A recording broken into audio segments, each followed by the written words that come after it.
Your Honor, I just thank you once again for allowing me the opportunity. I prepared just a little something. I worked kind of pretty thoughtfully on it, so I just ask that you allow your discretion for me to. Yeah, no, go ahead. Thank you. As long as it's respectful. Yes, ma'am.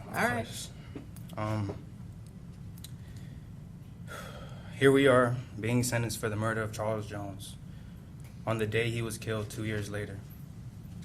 Now, some may say this is just a coincidence, but I believe that nothing has been, is, or ever will be left up to chance, and that everything in this world is predestined. And there are many biblical promises of that belief holding true. Jeremiah 1:5 says, "Before you were formed in the womb, I knew you. Before you were born, I set you apart." Jeremiah 29:11 says, "I know the plans I have for you, plans for good and not for disaster." And Romans 8:28 says, "We know all things work together for good to those who love God and are called to his purpose." And there are many more just like them. God has full sovereignty over our lives. He chooses our times of peace and prosperity, our times of joy and laughter. But he also chooses our traumas and our tribulations, not to punish and tear us apart, but to strengthen our character and our faith. Everyone wonders how and why I ended up in a situation like this, despite growing up with a loving family, nice home, multiple opportunities, and promising potential.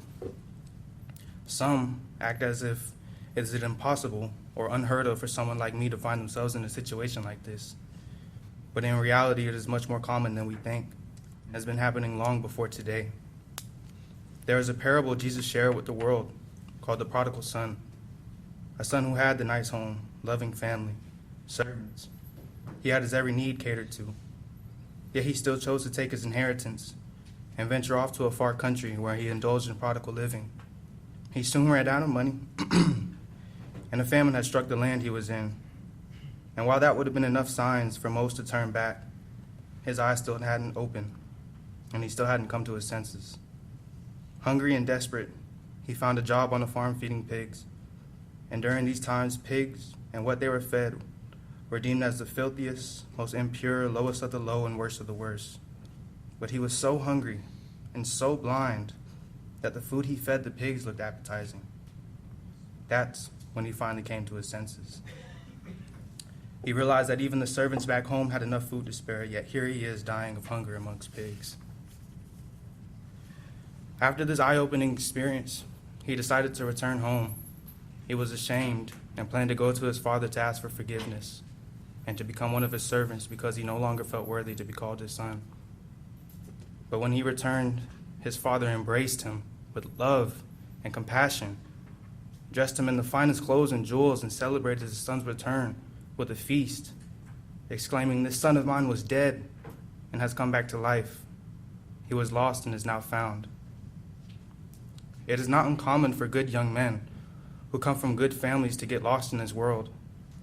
But discontentment often leads these good young men astray. When scholars and historians look back on our times, I believe they will label us as the age of discontentment. And those of us who come from privileged upbringings are actually disadvantaged to the fight against it. Because of the high expectations, many opportunities and options we grow up with, we don't know what struggle looks like, or how hard our parents had to work to provide these opportunities for us. We don't know what we have until it's gone. And it often happens after we go through our own eye-opening experience. Never in history has there been a time like now where there's so much available and so easy to consume, but we still demand more. And it is clearly seen in my generation. Young men and women want to grow up faster to try to keep up with the influencers that are idolized. And this is in part due to us being so susceptible. A study done by the National Institute of Mental Health provided evidence showing that the brain doesn't reach full maturity until 26 to 27 years old for men, about 8 or 9 years older than my time during the offense. But society knows this, and that's why laws set age requirements on certain activities, amenities, and substances as a way to protect adolescent adults. Yet those same laws don't extend to an adolescent adult when they are charged with crimes and allows them to be prosecuted to the fullest extent, regardless of their age. Your Honor, it is heartbreaking that an 18-year-old can't rent a car or a hotel or buy a home, but can be sentenced to death or life in prison without the possibility of parole. They can't purchase alcohol or tobacco, but can be sentenced to death or life in prison without the possibility of parole. They can't work certain jobs or even go on a cruise without a chaperone, but can be sentenced to death without life, or life without prison, in prison without possibility of parole. And I'm a prime example of these circumstances. At 18 years old, with no prior convictions, I was charged, indicted, and had to face the death penalty. My point is, society views anyone under the age of 21 as not being mentally mature enough to participate or partake in these activities, amenities, and substances, because certain substances listed can negatively impact or stunt the growth of a developing brain, while other activities and amenities have restrictions due to the lack of impulse and behavioral control or lack of situational awareness at times with teens. It is very simple to understand that our brains have not developed enough, that we live in a society where someone under the age of 21 can be sentenced to death or life in prison without parole, but leave no room for growth, rehabilitation, or redemption. We don't account for the fact that they weren't a fully developed adult and their judgment and decision-making abilities weren't developed either. I believe it is cruel for someone under the age of 21 to be sentenced to life without parole or death before they're even old enough to be fully emancipated or to fully comprehend what consequences their actions carry. I say all this because I want to see change. Change for those whose fates were sealed long before they were born. Change for the prodigal sons and daughters who ventured off too far in the world and got lost. Change for those who haven't reached full maturity or unlocked their full potential as adults. Change for the ones who never had the option to go around, over, or underneath, but straight through their obstacles. In spite of my current circumstances, I still trust in all those biblical promises. And I believe that I am exactly where God planned for me to be, a plan He created long before I was born.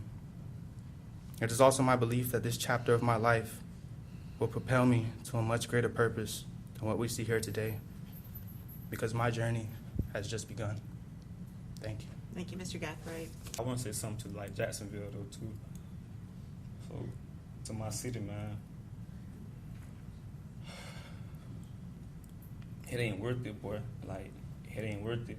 Like me being a rapper from my city and Foolio being a rapper from our city, it ain't worth it. Like my mouth getting dry, sorry. Like the dissing, the beefing, the shooting, like for what? Like for what? Like when you sitting in your cell alone, cold, it's lonely as hell in that bit. Everybody leave you. Like nobody here for you. Like the ones that's your ride or die, your girlfriends, whoever you love, the only person there for you is your mother, and maybe like one friend, maybe, but it ain't worth it though, bro. It ain't worth it. I was 21 years old facing the death penalty. I never ever, my only interactions with law enforcement was traffic tickets. Wake up next morning, I'm facing the death penalty. That's how quick life can change. It ain't worth it, bro. That's all though. And sorry if I was nervous. Sorry. No, it's okay, Mr. Chance. And thank you for saying that. To God be the glory all the time, and He'll forever have the last say-so in our situation. As I said in my interrogation interview, I'll be judged for it, and I'll forever retain my innocence. And I just want to say to the Gen Z generation, change your life and do something productive with your life. Because in this predicament, it ain't worth it. And like it was said before, this is not my first rodeo down this road, so it's looking like forever, but I'll forever keep a positive mind state and a positive mindset. But to God be the glory forever. And that's it. Thank you, Ms. Murphy.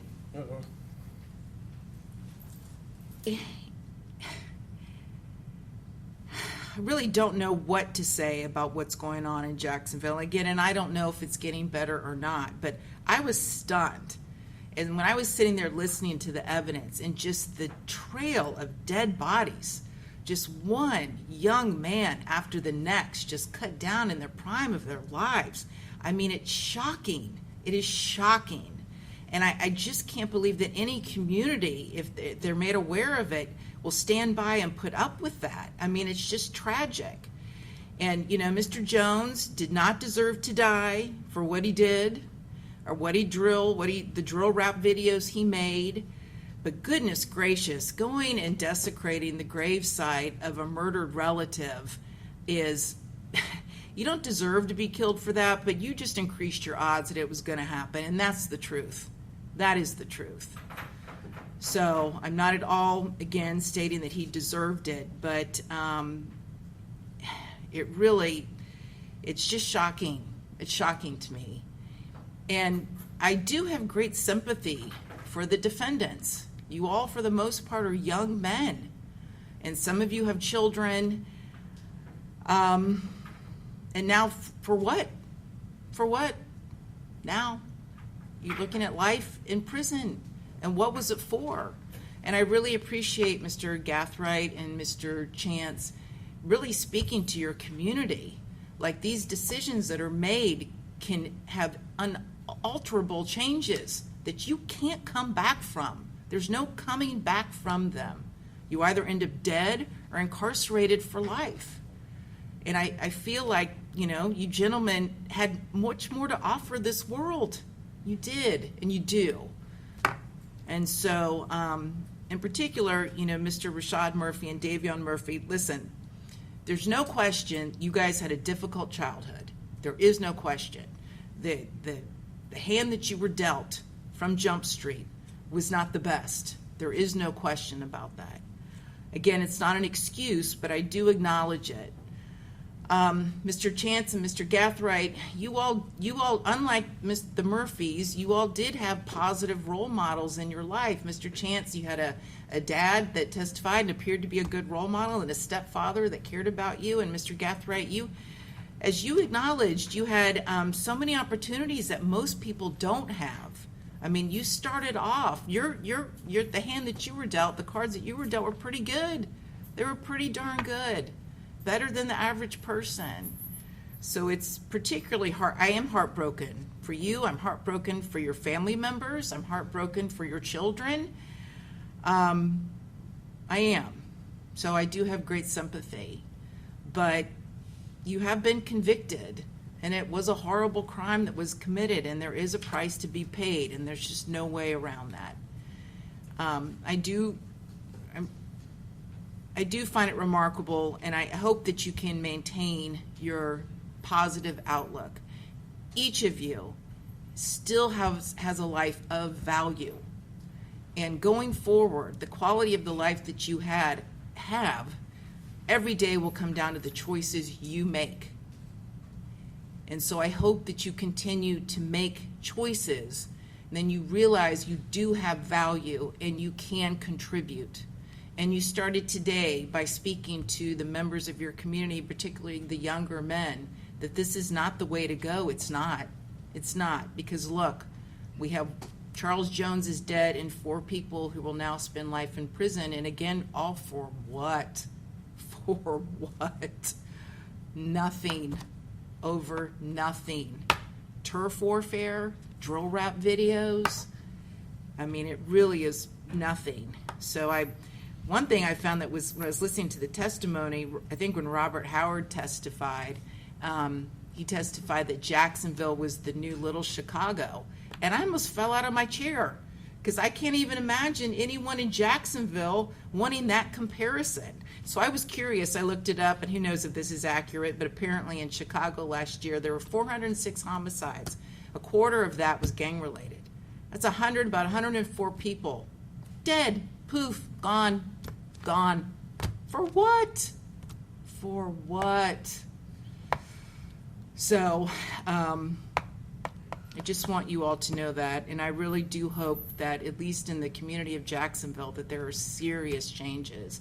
I don't know why this scourge of gang violence has cropped up. I have no idea. I really am not familiar with Jacksonville. I don't know the whys, but I hope that the community does come together to end it, because Jacksonville just can't keep losing so many young men cut down in the prime of their lives. Can't do it. Continue doing it.